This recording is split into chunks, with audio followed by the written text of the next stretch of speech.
저는 가정의학과 전문의로 50년을 진료해왔고 지금은 은퇴한 의사 이서준입니다. 진료실에서 수만 명을 만나며 한 가지 확신하게 된 사실이 있습니다.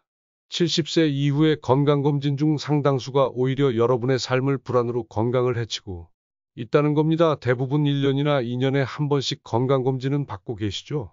하지만 제가 지금부터 말씀드릴 이야기들을 듣고 나면 어떤 검사는 당장 그만두어야 하는지, 그리고 진짜 건강은 어디에서 시작되는지를 확실히 알게 되실 겁니다. 본격적인 이야기를 시작하기 전에 여러분께 꼭 부탁드릴 게 있습니다. 지금 이 이야기가 부모님의 건강 혹은 여러분 노후에 조금이라도 도움이 될 것 같다 생각되신다면 좋아요 한번, 구독 한번, 그리고 알림 설정까지 부탁드립니다. 그리고 오늘 이야기 들으시면서 생각나는 부모님이나 친구에게도 꼭 공유해 주세요. 댓글로 여러분의 생각도 남겨주시면 저도 하나하나 읽고 답드리겠습니다. 그럼 지금부터 50년을 진료한 한 은퇴 의사가 마지막으로 꼭 전하고 싶었던 진짜 이야기 시작하겠습니다. 건강검진은 예방의학의 중요한 수단입니다. 분명히 많은 생명을 살렸고요. 그런데 문제가 있습니다. 나이와 상관없이 모두 똑같은 검사를 받고 있다는 것. 그 결과로 70세 이후의 검진은 때로 삶을 지켜주는 것이 아니라 해치는 일이 되기도 한다는 것입니다. 제가 진료하던 시절 종종 이런 장면을 봤습니다. 검사 하나에서 이상 소견이 나오면 노인 환자들은 연이어 CT, 조직검사, 추적검사를 받게 됩니다. 이 과정에서 병이 없는데도 환자가 되는 일, 그리고 검사 때문에 오히려 몸이 상하는 일이 정말 많았습니다. 예를 들어보겠습니다. 78세 박 선생님께서는 폐 CT에서 아주 작은 결절이 나왔습니다. 의사는 보통 이렇게 말합니다. 크게 걱정되진 않지만 6개월마다 관찰해보죠. 그분은 그날 이후 매일 불안 속에 사셨습니다. 조직검사까지 받았지만 결과는 매번 문제 없음. 하지만 저에게 말씀하시길 그 6개월 동안 매일 걱정과 불안과 심지어 죽음까지도 상상했어요. 아무 일도 없었는데 말입니다. 또 다른 환자였던 이 여사님은 74세셨는데 정기검진에서 간 수치가 살짝 높다고 나왔습니다. 의사가 조직검사를 권했고 검사 부위에 감염이 생겨 항생제를 쓰셨죠. 그 후 6개월 넘게 소화장애로 고생하셨습니다. 건강을 지키기 위한 검사가 오히려 몸을 해치고 마음을 병들게 했던 것입니다. 그럼 왜 이런 일이 반복될까요? 이유는 단순합니다. 건강검진의 기준 자체가 대부분 30에서 40대 성인을 기준으로 설계되었기 때문입니다. 노년기에는 우리 몸이 자연스럽게 변합니다. 수치가 예전보다 조금 높거나 낮은 것은 지극히 정상적인 일입니다. 그런데 우리는 여전히 그 기준에서 벗어나면 병이다 라는 잣대를 들이대고 있죠. 예를 하나 더 들어볼게요. 콜레스테롤입니다. 젊을 땐 높으면 분명 문제죠. 하지만 75세 이상에선 약간 높은 수치가 오히려 생존율을 높인다는 연구도 있습니다. 그런데도 기준치를 넘었다고 스타틴 같은 약을 시작합니다. 그 결과는요?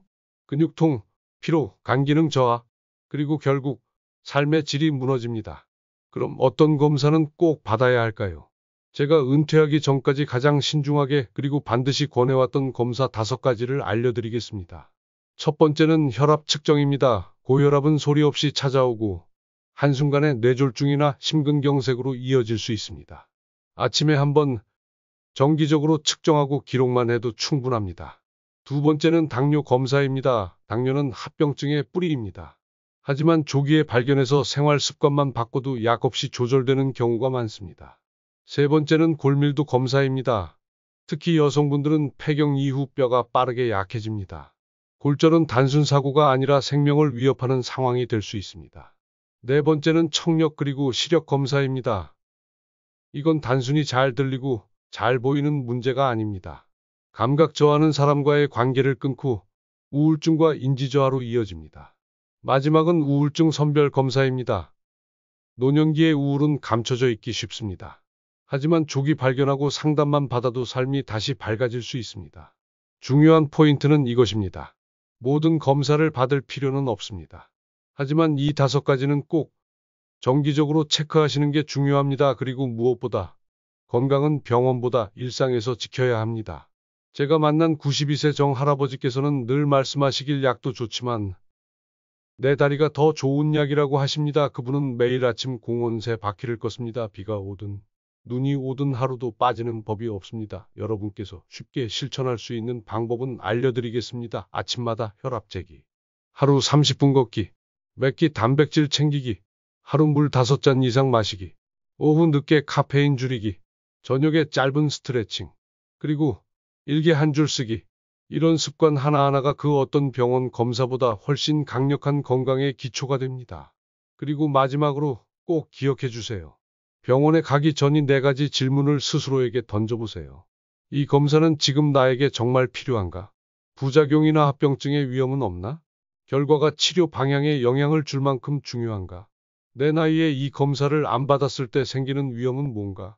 이 4가지 질문만으로도 불필요한 검사를 충분히 걸러낼 수 있습니다. 건강은 숫자가 아닙니다. 건강이란 내가 좋아하는 일을 계속할 수 있는 힘입니다. 손자, 손녀를 안아줄 수 있는 힘, 오랜 친구와 커피 한 잔 나눌 수 있는 여유, 아침 햇살 아래 내 화분에 물 줄 수 있는 평안함.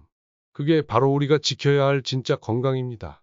지금 이 순간 혹시라도 검사니까 당연히 받아야지 생각하고 계셨다면 이제부터는 정말 필요한가? 라고 스스로에게 물어보시기 바랍니다. 그리고 이 이야기를 주변에 많이 알려주세요. 이 영상을 끝까지 시청해 주신 여러분 진심으로 감사드립니다. 긴 이야기를 조용히 들어주셨다는 것은 그만큼 자신의 건강 혹은 사랑하는 가족의 삶을 진지하게 고민하고 계시다는 뜻일 겁니다. 그 마음에 저 역시 깊이 공감하며 이야기를 나눌 수 있어 영광이었습니다. 이 영상이 여러분 작은 통찰이나 따뜻한 위로가 되었다면 구독과 좋아요, 알림 설정으로 함께해 주세요. 여러분의 관심과 응원은 앞으로도 더 좋은 이야기로 보답해 드릴 수 있는 가장 큰 힘이 됩니다. 또 혹시 오늘 내용 중에 궁금하신 점이나 함께 나누고 싶은 경험이 있다면 댓글로 남겨주세요. 제가 직접 하나하나 읽고 정성껏 답글로 인사드리겠습니다. 그리고 이 이야기가 여러분의 노후 건강에 작은 전환점이 되길 바랍니다. 들어주셔서 고맙습니다.